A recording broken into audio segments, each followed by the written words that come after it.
ధ్యానం అంటే ఏంటి? మనందరికీ తెలిసిందే మెడిటేటివ్ స్టేట్.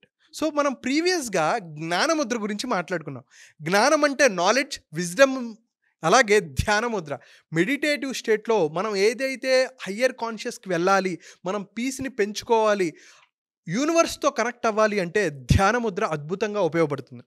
సో, అయితే ఈ ధ్యానముద్ర ఎవరికి ఉపయోగం? ఈ ముద్ర ఎవరికి ఉపయోగం అనేది నేను కొన్ని సింప్టమ్స్ చెప్తాను. మీకు ఈ పెయిన్ పాయింట్స్ కనుక మీకుంటే, మీరు ఈ ఇబ్బందుల్ని కనుక ఫేస్ చేస్తున్నట్టు ఉంటే, మీరు ఖచ్చితంగా ఒకసారి మీరు ఏదైతే పనులు చేస్తున్నారో పక్కన పెట్టండి. కాసేపు ప్రశాంతంగా కూర్చొని, మైండ్‌ఫుల్‌గా ఉండి, ప్రశాంతంగా ఉండి, మీకు ఈ ప్రాబ్లమ్స్ ఉన్నాయా? ఒక్కసారి మీరు అవేర్‌నెస్ క్రియేట్ చేసుకోండి. అవేర్‌నెస్‌ని పెంచుకోండి. ఫస్ట్ వన్ ఏంటంటే హెడేక్స్ అండ్ మైగ్రేన్. చాలా మందికి ఫ్రీక్వెంట్‌గా హెడేక్స్ వస్తూ ఉంటాయి. చిన్న పని చేసినా హెడేక్ వస్తూ ఉంటుంది. ఒక లైట్‌లో కూర్చోలేరు. అనవసరంగా తలనొప్పొస్తుంది. తల పగిలిపోతుందేమో అనేంత బాధొస్తూ ఉంటుంది. ఈ బాధ నుంచి మీరు తగ్గించుకోవాలి అని అనుకున్న మైగ్రేన్ ఇప్పుడు చాలామంది ఇబ్బంది ఫేస్ చేస్తున్నారు.